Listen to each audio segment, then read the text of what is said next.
I love you. Evan, I love you. Look at me. Look at mommy. Look at mom. Look at mommy. Evan. Evan. Evan. Can I have a kissy?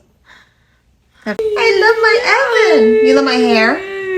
You love my newly dyed hair that's too orange right now? Evan is 13 and he is non-speaking. He has level 3 autism, and we were literally told that conversations like that would probably not be possible.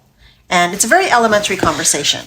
But the fact that he is responding when I speak to him is huge. So by the end of this video, I'm going to show you literally 6 signs that I see in my son that shows that he actually is listening and that he does 100% understand the conversation. He just doesn't reciprocate in a way that most people would expect, which is language. But he does reciprocate in different ways. Right, Evan? Yeah. See? So let's get into it. Hi, Evan. How's my boy? How's my boy? What? What? You want a snack? Yeah. Yeah, you do? Okay, after this video, we'll get a snack, okay? What? Can we do a video? Where's the video? Where's the video? Where is it? Yeah, good job! Where's mommy? Where's mommy? Thank you! I love you so much!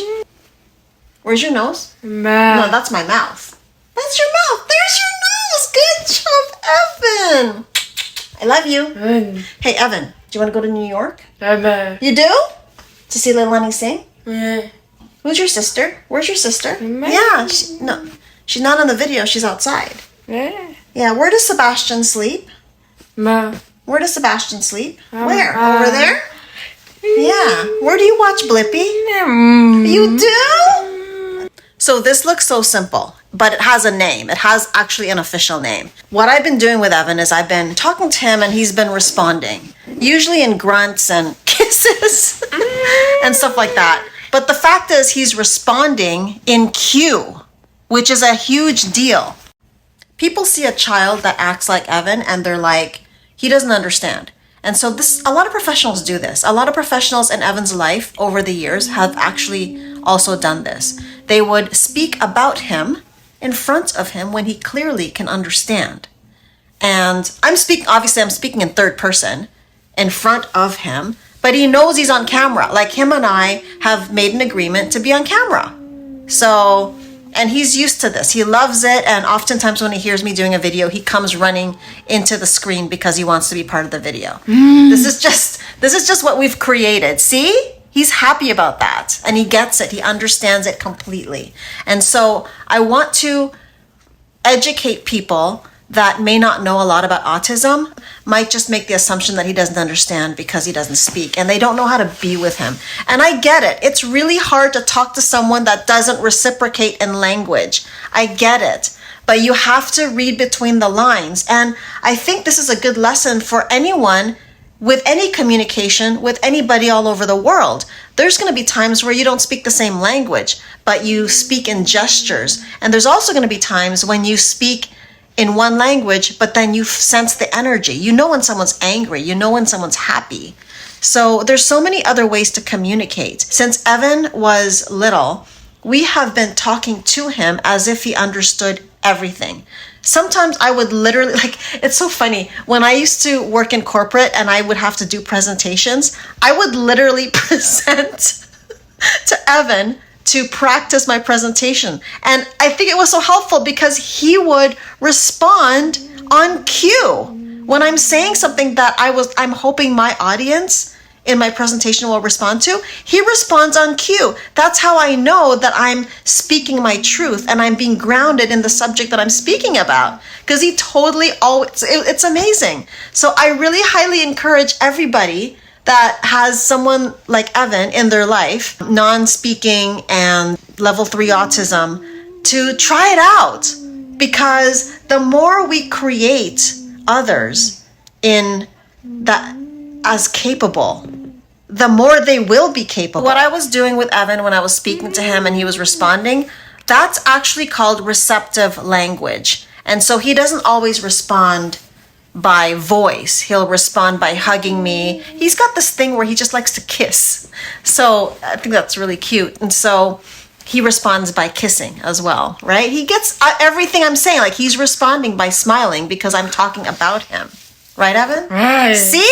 So there's also a concept in communication called serve and return. So I serve him something and then he returns. And then I serve him something and then he returns. It's kind of like bouncing a ball back and forth. If you want to play a game with somebody, or if you want to connect with somebody, you throw the ball, they catch it, they throw it back. And that's what Evan and I are doing. And whether it's verbal or it's in some other communication format, we are still communicating, and that is having me connect with him in so many ways, which in turn has this boy thrive and trust me more. Okay, so now I'm going to get into the 6 signs that I had mentioned to you that I was going to relay to you guys. The first sign is him orienting to my voice. So I'm going to call his name, and he's going to do something either with his voice or his body to show me that he's actually understanding the cue, which is you call somebody, you expect them to either look at you or respond, right?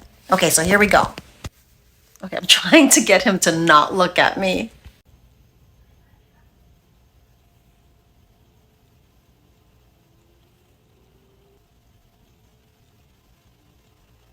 Hey, Evan.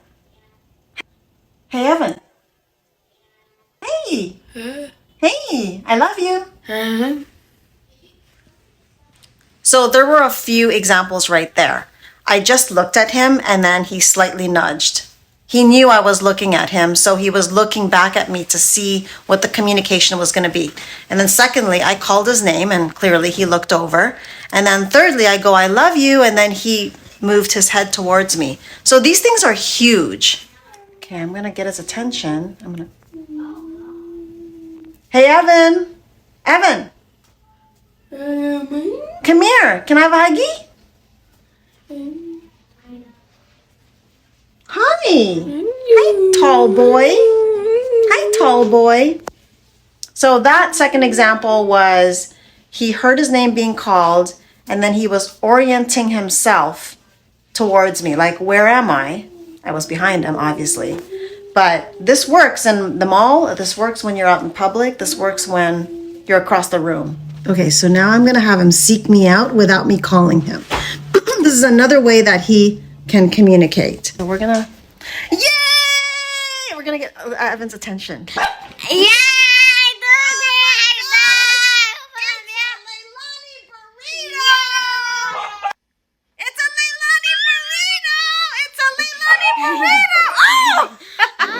Hi, Evan.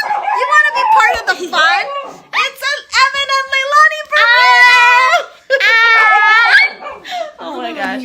All right. Thank you, Leilani. Okay, that was an example of how Evan would initiate the communication. He heard something that he liked or that he wanted, and he came for it, which is me and Leilani having fun. He always does this all the time. When he hears someone else in our family having fun with each other, whether it's Leilani and Sebastian or me and Leilani or Gil and I or whatever, like, he'll come because he wants to be part of that fun. Okay.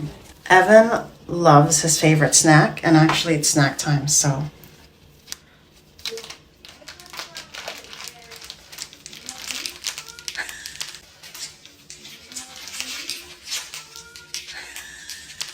Look at that big smile. What?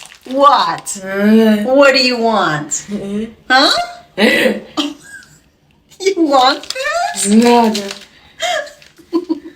So cute. Okay, go eat it. So did you see that big smile on his face? There are times where he's so happy that he just starts giggling. And, you know, it's either he'll smile really happily or he'll just giggle because he knows what he loves is coming. And that's his communication, like, oh my God, I'm so excited. Okay, the next cue is when he's escalated, and I don't have a lot of video on this, but when he's escalated, I will calm him down by either reassuring him that he's gonna get what he wants. For example, if we're traveling or if we're out in public and he wants a drink, and he's upset because he doesn't want to be going in the store or he doesn't want to be standing in line, all I have to do is just constantly remind him, okay, you're going to get your drink, or you're going to get your snack, or we're going to get to sit down soon. Wait till we get to the front of the line. Wait till we get back in the car. We're almost home, or whatever. And I constantly feed him this reminder over and over, and then it keeps him calm enough. Sometimes I miss that cue, and then that's when he'll go into a meltdown. But most of the time, I would say like 95% of the time, I can just talk him through something, and then he has enough in him to regulate himself, knowing that the anticipation of getting what he wants is coming. My voice settling him is enough for him to assess it in his body and remain calm until he gets the thing that he wants. And then the last thing is anticipation. So when he anticipates something and he knows it's coming, he will start to respond according to his anticipation. So I'm going to demonstrate this. I don't understand. I'm clicking you.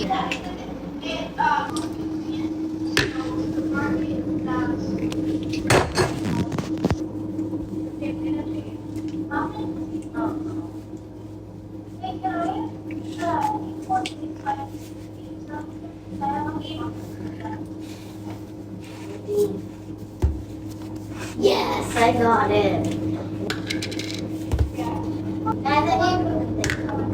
I can get waddles in it. I'm okay, stay on time.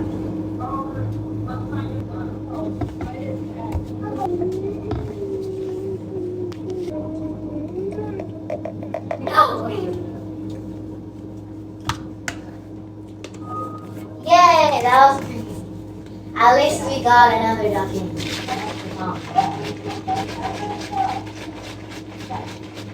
Sell cards. Oh, I just got a siren now. What's going on, huh? Are you excited about this, huh?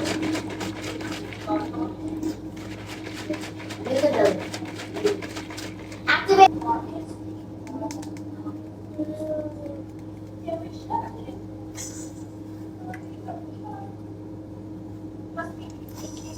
What do you want? Choose What do you want? wisely. Not What do you want? wisely. What? Oh, I got a siren and I got an emergency. You want this? You want this? You do? Here you go, sweetie. Good job. Okay, go sit down. No. See? Every single one of those conversations, those non-speaking conversations, are a foundation for a system that could be built on top of that. He has learned to be receptive to any kind of communication. It could be me calling his name. It could be just doing something in the kitchen that he recognizes as a routine, where he was going to get a protein drink, and then he was responding to that in a way that was effective for him and got me to understand what he wanted. And the next thing on top of that could be speech, it could be an AAC, it could be anything really, but those are the foundational things to look out for when your child is non-speaking and you have to resort to other ways of communicating. This also helps Evan with regulation, because he knows what to look for when I'm communicating with him. He will know what is happening next, or he will know that he has the tools to ask for what's next. So the last point is about worth. So he is building a foundation of self-worth by learning how to communicate in his own way and having the baseline and the foundation of being understood by others that get where he is in the world. He is growing so much quicker than anyone expects. This was a baseline that we built for Evan. So as he grows older, he is actually getting more confident in communicating. When he was 5 or 6, he didn't communicate in this way. The more mature he gets, and we keep talking to him as if he understands everything, and we reciprocate when he responds, like that back and forth that I mentioned earlier in this video.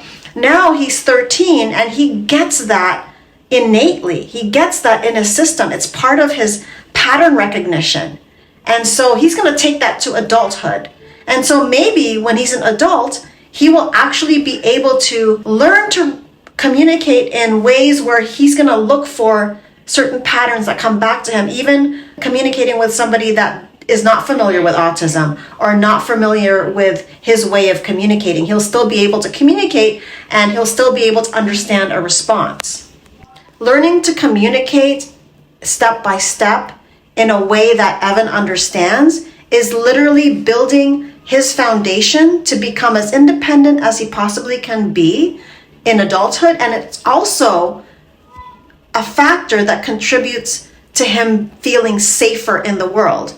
And there's a lot of conversation around autistic children not feeling safe in the world. That's why their nervous system responds the way it does. So being able to communicate really helps with that side of things.